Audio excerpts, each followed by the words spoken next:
If you ladies have problems getting pregnant or keep having frequent miscarriages, it's probably time for you guys to improve your egg quality. In this video, I'm going to give you 4 tips on how to improve your egg quality so that you can get that positive pregnancy test. This video will go over what to avoid, what supplements to take, and what to eat. Just know that all these tips are scientifically proven. So stay tuned. Welcome to Wannabe Mama.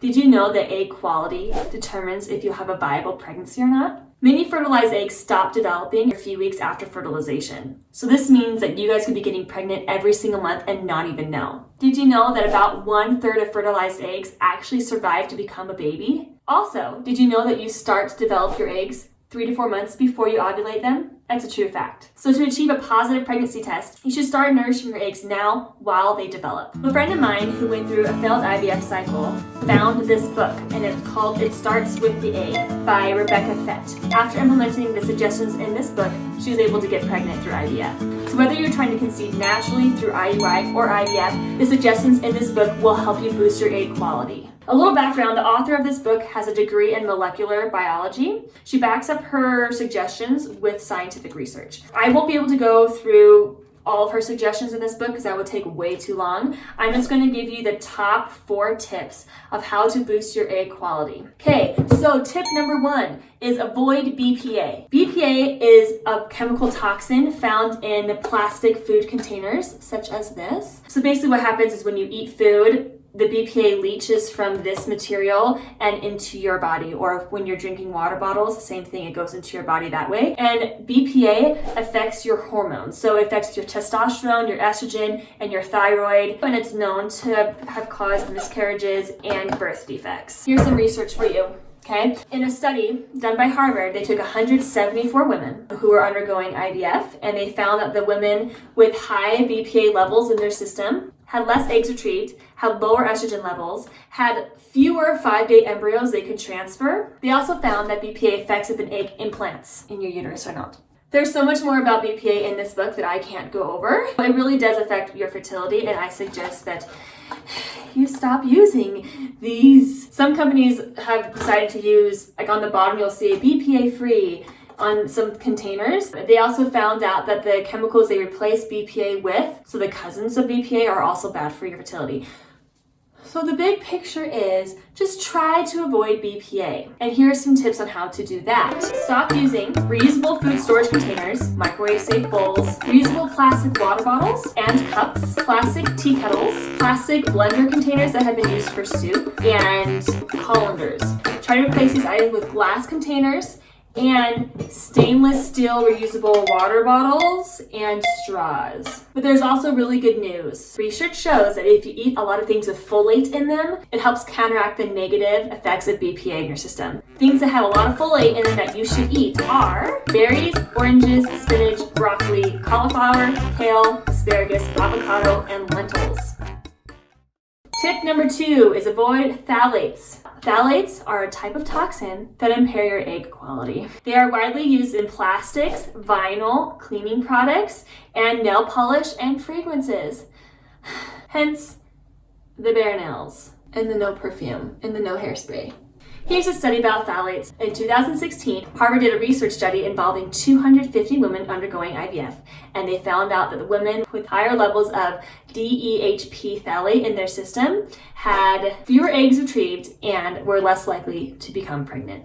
A major way phthalates get into our system is through food. So here's another study for you. A study involving 9,000 people. The ones who ate fast food within a 24-hour period had a lot higher levels of phthalates in their system. It's impossible to avoid these toxins altogether, but you can minimize them quite simply, and here's how you do that. Reduce phthalate exposure from food by preparing meals at home using minimally processed ingredients. Avoid using conventional perfume, hairspray, nail polish, and fabric softener. Start replacing other hair care and skincare products with ones labeled fragrance-free, or better yet, phthalate-free. When buying cleaning and laundry products, look for brands that are plant-based, fragrance-free, or phthalate-free. BPA and phthalates are the things to avoid.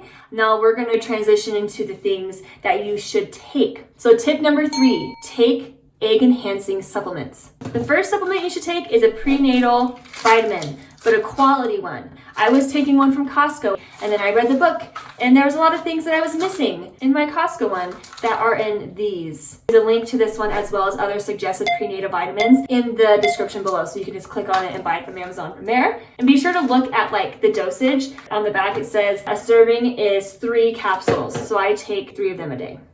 The next supplement is coenzyme Q10. It is this one. The link is also in the description below. They recommend in this book taking 200 milligrams 2 times a day. I just take one in the morning, one at night. So CoQ10 is a small molecule found in almost every cell in your body, including your eggs. This molecule is really important for preserving egg quality. CoQ10 has also been found to reverse some of the decline in egg quality due to aging. Yay! Take this. Link below. The next supplement the author suggests is taking vitamin E. This is a really good vitamin for people with unexplained infertility and those prepping for embryo transfer. But just don't overdose on this one. Only take the suggested amount. So this one is 1 soft gel a day. The link to it is in the description below, as well as the author's other suggested vitamin E supplements. One suggestion they talk about in the book is DHEA, which is a hormone and is critical to the development of ovarian follicles. If you don't have enough DHEA in your system, you'll have lower follicle count. So a lot of times when you're going through IVF, or if you're having problems getting pregnant, or if you know you have lower AMH levels, your doctor will prescribe you DHEA to help boost your follicle count. But just make sure to talk to your doctor before taking this, because it is a hormone and it can mess with other medications and such. So don't take it unless you talk to your doctor. But if you do talk to your doctor, or you decide like, I'm gonna be a rebel and take it, it's 25 milligrams of DHEA. You take 1 3 times a day. And then there was a couple other supplements in the book that the author suggested, but I showed my doctor these ones and he said that I don't need them, but I will still give them to you because you might need them. The first supplement is alpha-lipoic acid. It's best for people with PCOS, age-related infertility, diminished ovarian reserve, autoimmunity, recurrent miscarriages, and endometriosis. Typical dose of this is 200 to 300 milligrams a day. So this one is 100 milligrams, so you just take this like twice a day. But I don't take this one anymore, but if you choose to take it, the link is in the description box below. The other supplement that I don't take anymore because my doctor told me not to, but she suggests in this book is, it's really hard to say. I'll just show it to you. N-acetylcysteine. I can't. I'm sorry guys, it's right there. I can't. And it's best for people with PCOS, age-related infertility, diminished ovarian reserve, endometriosis, MTHFR variants, and recurrent miscarriages. So the dosage is 600 milligrams a day. This is 600 milligrams, so you just take 1 a day. On this book, it tells you, there's like suggestions of like when to take certain things and when to stop. So usually you want to start taking these supplements about 3 to 4 months before you're trying to conceive and get pregnant. But just be sure to talk to your doctor. I am not a healthcare professional. I just pass on the information that I've learned to you so you don't have to research it yourself. Tip number 4 is eat the right foods. Step number 1 is to reduce your carbohydrate intake. Apparently, your carbohydrates raise your blood sugar and your insulin levels, which can affect your fertility and ovulation.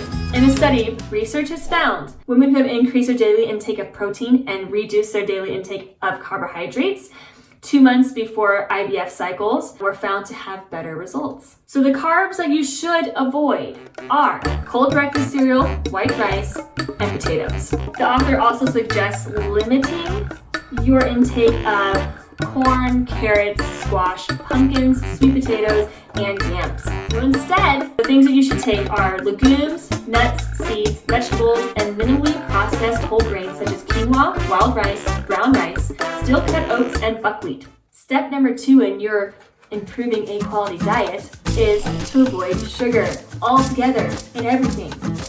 Excessive sugar compromises fertility. The book recommends to limiting your sugar intake to 2 servings of fruit a day. Step number 3 is to adopt a Mediterranean diet. Mediterranean diets lower inflammation, which help boost IVF success rates, and I'm assuming it will help boost naturally conceiving or IUI success rates as well. To adopt a Mediterranean diet, try eating a lot of fish, olive oil, legumes, and antioxidant-rich veggies. The next step is to avoid alcohol. And this last step for your egg improving diet is stop drinking caffeine. They have found that people who drink caffeine before and after they're pregnant have an increased chance of miscarriage. Also, Yale did a study and they found that women who stopped drinking caffeine 2 months before they got pregnant were able to get pregnant easier and had a higher live birth rate.